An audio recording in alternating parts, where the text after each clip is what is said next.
Bonjour à tous et à toutes, je suis ravie de vous retrouver aujourd'hui en vidéo pour vous présenter mon second point lecture pour le mois de juillet. Il risque d'être un petit peu long mais j'ai décidé de vous faire que 3 vidéos point lecture au mois de juillet au lieu d'en faire 4 un petit peu plus courtes. Il faut que je vous présente tout ça. Ce sont du coup les livres que j'ai lus une fois que j'avais terminé ma période d'examen. Tout d'abord, je vous parlerai de ma lecture des contes de Biddle le Barde. Ensuite, je vous parlerai de ma lecture de Réponds-moi par Mélanie Taquet. Puis ce sera au tour d'un titre de Estelle Faye sous 2 formats différents, puisqu'il s'agit des aventures d'Aldwin et Léna, donc l'adaptation en bande dessinée du premier tome et la version roman du second tome. Après ça, je vous parlerai du manga Oracleful Days par Gengoro Tagame, le premier tome. Puis ce sera au tour de L'île aux enfants par Ariane Bois. Et enfin de La vie rêvée des chaussettes orphelines par Marie Vareille. Et du coup, comme vous pouvez le constater, j'ai effectivement décidé de ne pas mettre les graphiques à la fin. Tout d'abord parce que je voulais vous parler en fait du roman et de l'adaptation graphique du premier en même temps, ce qui me paraissait plus logique. Et ensuite parce que du coup, je sais pas, il y a une différence pour moi entre les livres que j'ai lus en vacances et les livres que j'ai lus avant de partir en vacances. Et voilà, c'est juste un petit truc comme ça dans ma tête. Et ça ne vous change, je pense, absolument rien. Tout d'abord, je vais vous parler des contes de Biddle le Barde par J.K. Rowling c'est marqué donc les notes du professeur Albus Dumbledore. Pour ma part, je me suis procuré donc le coffret sur cette version-ci. Je l'ai acheté sur Vinted. J'achète pas énormément de livres sur Vinted, mais ça m'arrive parfois et je fais souvent des bonnes affaires. Enfin, des affaires intéressantes en tout cas pour des titres qui peuvent coûter parfois un peu cher ou comme c'est là le cas du coffret. D'ailleurs, j'hésite à vous faire une vidéo sur mon expérience avec Vinted puisque j'utilise quand même pas mal ce site, pas forcément énormément pour les livres, c'est pas ce pourquoi j'utilise le plus. Mais bon, dites-moi si jamais ça vous intéresse. Je sais que ma vidéo explicative sur Price Minister, c'est une des vidéos qui a le mieux marché sur ma chaîne, donc voilà, je me dis que peut-être ça vous intéresserait aussi, je sais pas. Donc pour ce qui est des contes de Biddle le Barde, du coup, c'est le dernier qui me manquait à lire dans cette bibliothèque de Poudlard puisque j'avais écouté en fait en version audio Les Animaux Fantastiques et les Quidditch à travers les âges. Ils en avaient sorti les deux assez proches avec des bruitages etc. C'était produit par les studios qui font également tous les bruitages sur les films Harry Potter. Du coup c'était hyper intéressant. J'espérais en fait la sortie de Biddle le Barde et puis en fait je l'attends toujours alors que ça date d'il y a plus de 2 ans maintenant. Donc voilà, j'ai un peu laissé tomber l'affaire. Et comme je me suis procuré le coffret, du coup j'avais celui-ci à portée de main et en plus c'est une édition illustrée. Donc ça c'est pour les séparations entre les nouvelles. Et puis après il y a du coup des illustrations directement sur les nouvelles qui sont super jolies. Du coup voilà, je me suis finalement décidée à le lire. Pour la petite anecdote mignonne, comme quand j'étais en période d'examen, je stressais pas mal et j'avais parfois un peu de mal à dormir et du coup Adrien m'a lu en fait des contes de Biddle le Barde, sauf qu'après du coup je les ai relus moi, donc déjà parce que je m'endormais quand même souvent dessus, du coup j'avais pas forcément toujours la fin, et puis en plus parce que j'avais envie de les lire du coup avec les illustrations. Pour ce qui est de cette... du coup je sais pas si les illustrations sont les mêmes dans toutes les éditions qui existent, en tout cas elles sont très jolies dans celle-ci. Les contes sont également plutôt sympas, ça se lit très bien, ça se lit très vite, c'est très chouette. Et après, donc à chaque fois, chaque conte est suivi des notes par Albus Dumbledore. Les notes sont intéressantes dans le sens où elles permettent de mettre un peu en contexte les contes avec le monde des sorciers, etc. Mais d'un autre côté, les notes sont parfois un peu longues et très explicatives et parfois peut-être un peu trop. Et même si souvent ce qu'il dit en fait c'est qu'il y a plusieurs interprétations possibles au conte et que par exemple il y a celle-ci et que du coup ça prône telle ou telle valeur. Voilà, parfois je trouvais que c'était un peu long, peut-être un peu trop. Les contes sont quand même assez courts à chaque fois. Du coup, un conte assez court avec pas mal d'explications derrière. Voilà, parfois l'équilibre je trouvais n'était pas forcément le plus idéal, mais en tout cas ça a été du coup une chouette lecture et puis du coup j'associe un moment plutôt chouette, d'autant plus que je peux vous l'annoncer maintenant. Du coup, comme je disais, j'étais en période d'examen pour passer mon examen de fin d'études, pour repasser en fait cet examen de fin d'études et cette fois-ci c'est bon, je l'ai eu. Du coup voilà, je ne suis plus qu'à quelques rendez-vous administratifs d'être officiellement diplômée et je suis super contente. Donc voilà. Ensuite, j'ai lu du coup Réponds-moi par Mélanie Taquet aux éditions Erol. Mélanie Taquet, je l'avais lu avec ses 2 romans, donc le premier, j'ai son ancien titre en auto-édité qui était Une Vita Passi Dolce. Elle s'appelait... il s'appelait sinon... Oh, ça m'énerve. Il s'appelait Reste aussi longtemps, c'est ça, Reste aussi longtemps que tu voudras, et le second c'est Reviens quand tu veux, qui était vraiment très chouette. Elle a également sorti des guides pratiques, si je dis pas de bêtises, mais pour ce qui est des romans, c'est vraiment ceux-là. Elle a aussi fait des nouvelles en fait. Bon, bref. J'aime vraiment bien ce que fait Mélanie Taquet. Je trouve qu'elle a vraiment une belle sensibilité dans sa plume et des textes qui sont touchants. Il y a souvent beaucoup de secrets, de non-dits, etc. dans du contemporain.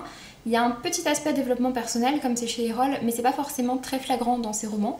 Et dans celui-ci, ça l'est pas vraiment, à part qu'il y a une valeur assez présente dans le roman, qui est de faire ce à quoi on tient et d'aller au bout de nos envies et de ce qui compte vraiment pour nous, etc. Mais voilà, en dehors de ça, c'est pas un titre dans lequel le développement personnel est très présent, en sachant que pour ma part, voilà, j'aime bien, enfin, le développement personnel, j'aime bien ça quand c'est par petites touches, quand c'est vraiment un roman dans lequel c'est très présent, ça a plus tendance à m'agacer puisqu'il y a certains schéma classique que je n'aime pas dans ce genre de roman. Donc voilà. Pour ce qui est donc de Réponds-moi par Mélanie Taquet, du coup cette fois-ci on est dans un roman complètement épistolaire et c'est un roman qui n'est pas du tout lié avec les autres titres qu'elle a publiés chez Erol, qui étaient eux tous les deux connectés. On est du coup sur... Ah, si je vous montre ça... Alors on est du coup sur des échanges de mails qui sont plus ou moins longs comme vous pouvez le voir. Il y en a qui prennent plusieurs pages et il y en a comme celui-ci qui sont très courts. Ces échanges de mails sont faits entre deux personnes qui s'appellent Florence et Nicolas. Florence et Nicolas sont sortis ensemble quand ils étaient adolescents et très jeunes adultes. Ils se sont aimés passionnément, mais ils se sont séparés puisqu'en fait Florence est partie sans trop laisser d'explication. Ils vont ensuite reprendre contact par mail et on va avoir du coup leurs échanges de mails qui vont se faire sur, je crois, une bonne dizaine d'années quand même, il me semble. Même plus que ça. Les premiers mails sont en 1997. Et les derniers sont en 2017. Donc voilà, sur 20 ans, ils vont s'échanger des mails par période. Il y a des périodes où ils en échangent beaucoup, puis après, parfois, pendant plusieurs années, ils n'échangent rien, etc. Et du coup, on va voir tout ce qui s'est passé dans leur vie, tous les changements qu'il y a pu avoir dans leur vie, toutes les grandes étapes qu'ils vont devoir franchir. Et voilà, franchement, ce sont des grosses étapes qu'ils vont devoir franchir dans leur vie, mais c'était vraiment très chouette, les personnages sont très attachants, le format épistolaire est vraiment très fluide, comme souvent avec ce format-ci, mais c'est vrai qu'en plus l'écriture de Mélanie Taquet est de manière générale très fluide, avec des personnages attachants, enfin voilà, on retrouve vraiment un peu les codes de Mélanie Taquet sur du roman épistolaire, ça fonctionne très bien, j'ai vraiment passé un très bon moment avec, j'ai trouvé les personnages très touchants, la fin est très chouette aussi, donc voilà, vraiment un titre réussi, et du coup je lui ai mis la note de 17 sur 20, et je remercie du coup les éditions Erol pour cet envoi. Ensuite, je me suis lancée dans deux titres du coup, à savoir ces deux-là, puisque je vous avais parlé il y a quelques temps sur la chaîne maintenant du premier tome des aventures d'Alduin et Léna, donc qui s'appelait Les Guerriers de Glace. C'était publié aux éditions de Nathan et c'est une première lecture, donc à partir de 7 ans à peu près Oui, à partir de plus ou moins 7 ans, enfin on va dire peut-être, on peut estimer 6-7 ans pour de la lecture accompagnée et ensuite un petit peu plus âgé pour de la lecture autonome. Et c'est un récit de fantasy, donc écrit par Estelle Faye, mais qui est donc adapté à la jeunesse, ce que je trouve très chouette. J'aime énormément le travail d'Estelle Faye, que ce soit en ado, en adulte ou en jeunesse. Du coup, je l'avais découvert et ça avait vraiment été une chouette découverte. C'était du coup initialement prévu comme étant un seul roman, donc il se lit parfaitement tout seul, mais ensuite ils ont décidé d'en faire une trilogie, et du coup est sorti le second roman. Sauf qu'en même temps il y a eu une adaptation en bande dessinée qui a été annoncée et qui est du coup sortie, les deux sont sortis en même temps début juillet, et franchement l'adaptation BD, quand j'ai vu la couverture et quand j'ai vu ensuite les premières planches, j'étais super hypée. Effectivement ça a été une très très belle lecture, j'ai adoré. C'est une histoire, l'histoire des Guerriers de Glace, c'est déjà une histoire que j'avais adorée en roman, que j'avais trouvé vraiment super chouette, et l'adaptation en BD est une pépite. Donc voilà. Pour ce qui est du coup de l'histoire, on suit du coup l'histoire de Alduin et Léna, qui sont deux enfants qui grandissent dans un village assez isolé. Ce sont deux enfants qui sont très proches depuis toujours, ils sont extrêmement amis. Sauf que Alduin c'est le fils du chef du village, alors que Léna c'est la fille de l'espèce de sorcière du village qui vit un peu en marge d'un petit village paumé. Donc bon, on imagine bien le regard qu'on a sur elle. En plus elle et sa mère sont rousses, enfin bref, la totale. Oui, c'est une espèce de guérisseuse, du coup on pense un peu que c'est une sorcière, enfin c'est un petit peu bizarre. Et puis du coup Léna aussi, on pense que c'est un peu une sorcière, et même si elle est plutôt tolérée du fait que ce soit la meilleure amie d'Alduin, bon c'est pas non plus complètement ça. Il y a une menace qui pèse sur le village et qui revient à intervalles réguliers, qui sont donc les Guerriers des Glaces, qui viennent à tous les je sais pas combien d'années, à peu près une fois par génération, je crois, enlever en fait une jeune fille enfin qui viennent en fait faire un combat, et le seul moyen que ce combat s'arrête, c'est de leur offrir une jeune fille, donc de sacrifier une jeune fille pour eux. Les guerriers de glace commencent à revenir, la situation commence à être un petit peu tendue, et du coup les anciens du village vont décider que la jeune fille qu'ils vont sacrifier, ben c'est Lena. Bah oui, parce que Lena, sa seule famille, c'est une femme qui est considérée comme une sorcière.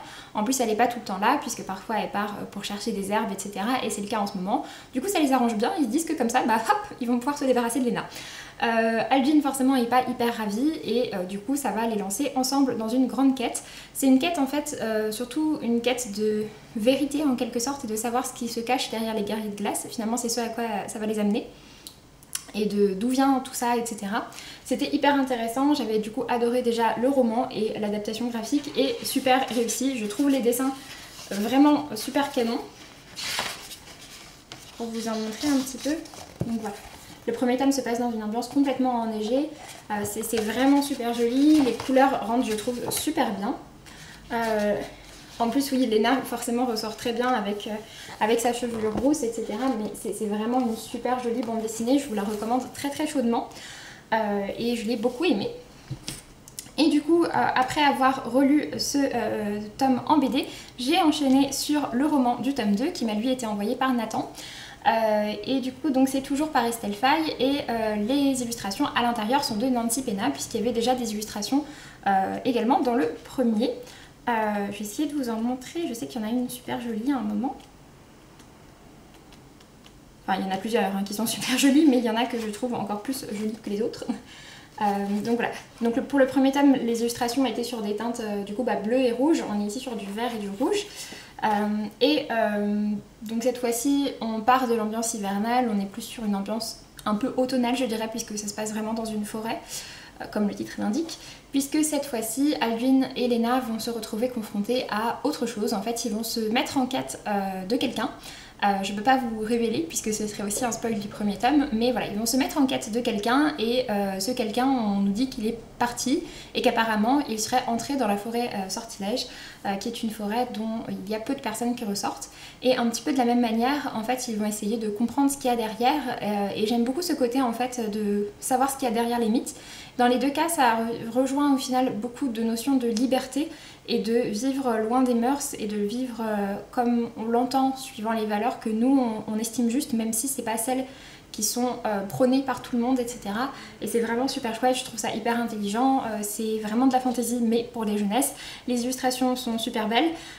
Par contre, ce tome-ci est vraiment un tome de transition vers le tome 3, il ne propose pas une histoire entière comme c'était le cas avec le tome 1 qui était en même temps prévu comme étant une histoire entière au départ.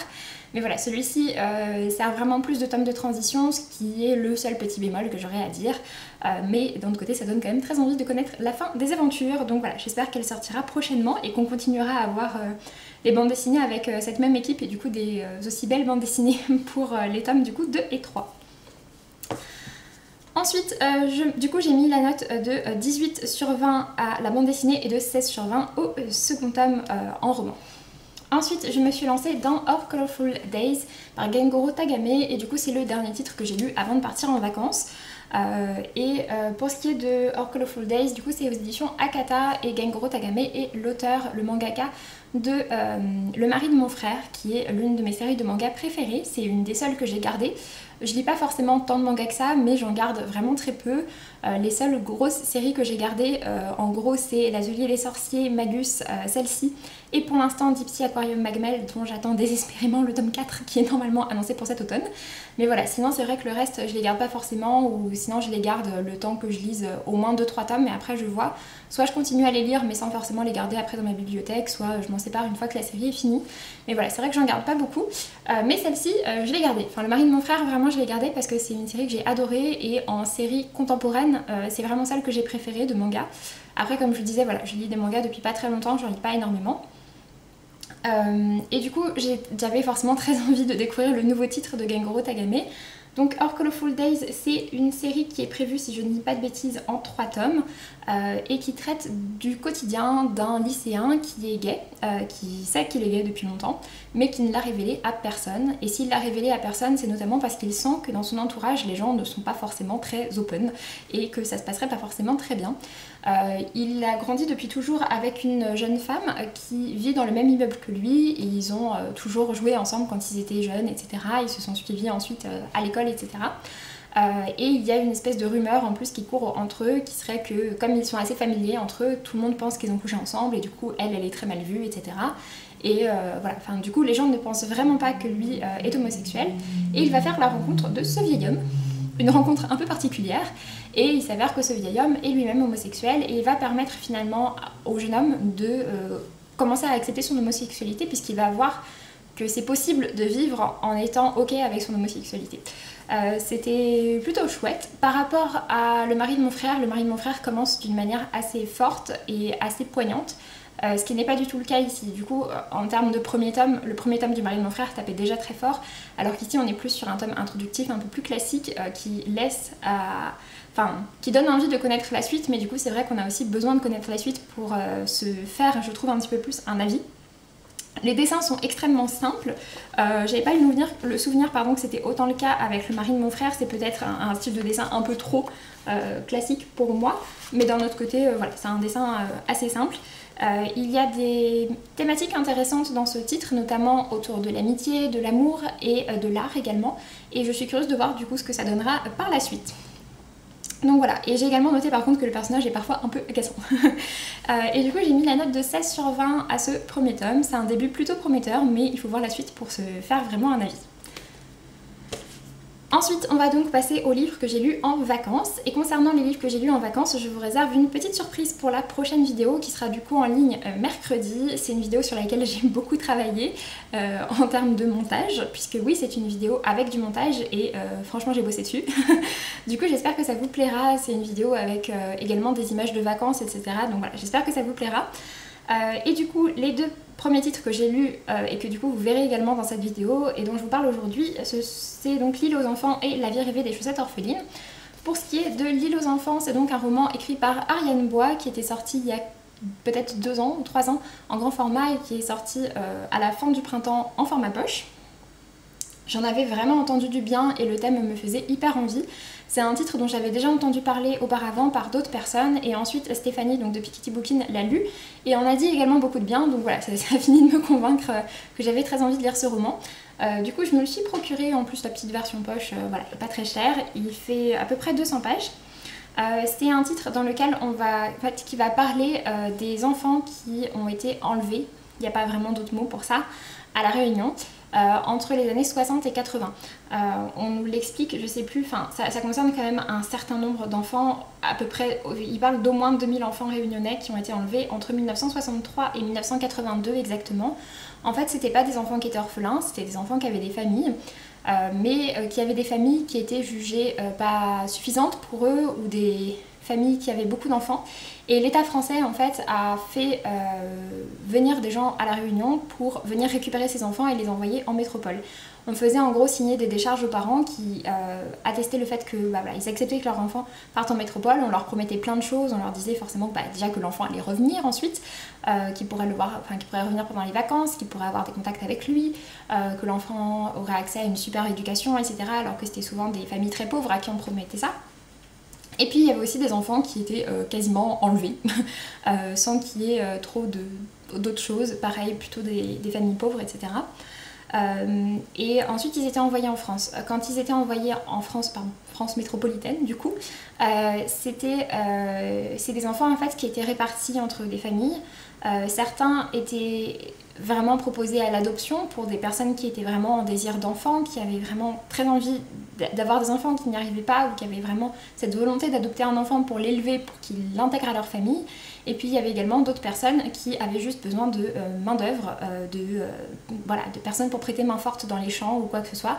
Et dans ce cas-là, clairement, ils n'étaient pas traités comme des membres de la famille, ils dormaient avec les chiens ou dans la grange, enfin voilà, ils n'avaient pas de chambre, ils n'avaient rien du tout. Et ils étaient très mal considérés et ils étaient forcément pas payés puisque c'était des enfants. Du coup, c'est un titre qui parle de ça. et qui parle de ça à travers le biais de l'histoire de deux sœurs qui s'appellent Pauline et Clémence et qui vont se faire enlever sur une plage à La Réunion alors qu'elles sont en train de jouer. Et ces deux du coup fillettes réunionnaises sont donc envoyées en France métropolitaine où elles sont séparées et où on va suivre ensuite l'histoire de Pauline qui est envoyée dans une famille. Et donc toute l'histoire qu'elle va faire, à travers elle on découvre du coup en fait tout ce parcours des enfants et on la suit en fait à deux périodes, on la suit quand elle est enfant et on la suit ensuite quand elle est vraiment plus âgée, au moment où le scandale éclate, alors qu'elle est elle-même mère de famille et on suit en fait sa fille qui elle se lance là-dedans, sa mère ne veut pas en entendre parler, Pauline devenue adulte ne veut pas en entendre parler et sa fille se lance vraiment dans la quête de ses origines, de sa famille biologique, etc. C'était une histoire vraiment intéressante, j'ai trouvé que c'était un roman qui apprenait beaucoup de choses, qui parle vraiment de ce gros scandale d'État en fait qui a été complètement caché pendant très très longtemps, qui parle également de comment il a éclaté, etc. C'était vraiment intéressant. Après, pour ce qui est de l'aspect plus roman, j'ai trouvé que les personnages étaient parfois assez agaçants et que l'aspect roman, en fait, si l'aspect roman m'avait plus entraîné, etc., je pense que ça aurait pu être un coup de cœur parce que vraiment le thème dont ça parle, etc., est hyper intéressant. Malheureusement, le côté roman m'a bien plu, je l'ai lu facilement, etc., mais j'avais pas spécialement tant d'attachement que ça finalement pour les personnages.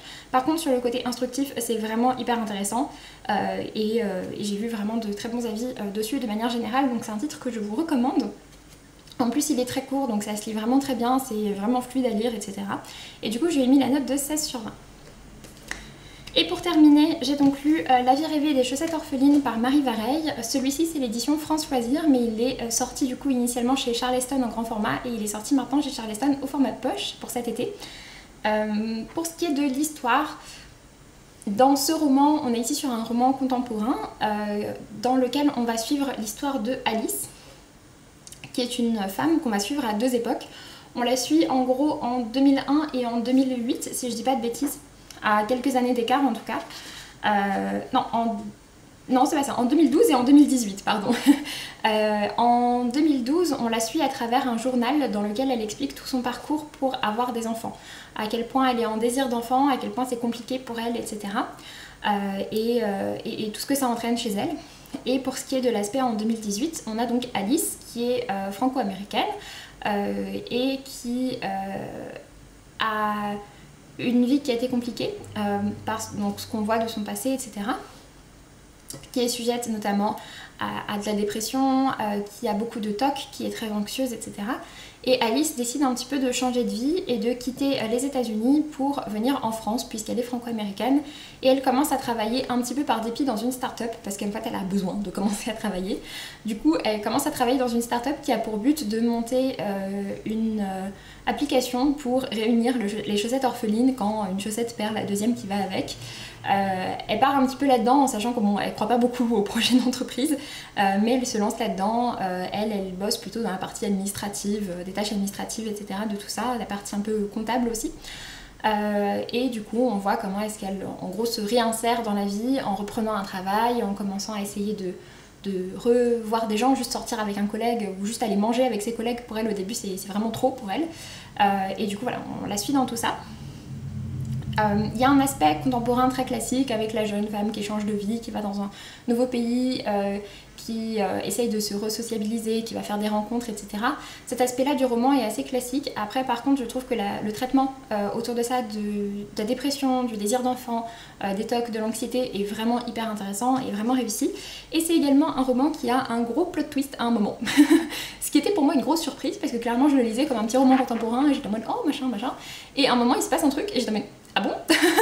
Mais comment ça? Mais je n'ai rien vu venir, je n'attendais pas du tout ça dans ce roman. Mais voilà, du coup c'était le gros plot twist qui était franchement en plus finalement très bien joué puisqu'il était très cohérent et on nous explique on nous explique ensuite et clairement c'était très cohérent, ça sort pas du tout de nulle part. Mais c'est juste que voilà, j'avais rien vu venir et je me suis complètement fait avoir. Donc voilà, après sur la fin, la toute fin, ça arrive plutôt vers la fin, la toute fin repart à nouveau sur quelque chose d'un peu plus classique, un peu attendu. Mais voilà, sinon ça a été un titre avec lequel j'ai passé un bon moment, ça se lit très bien, c'est très fluide, c'est parfait pour les vacances, même si il y a l'aspect un petit peu triste, un petit peu lourd de certains sujets comme j'ai pu vous le dire, ça reste un roman globalement positif.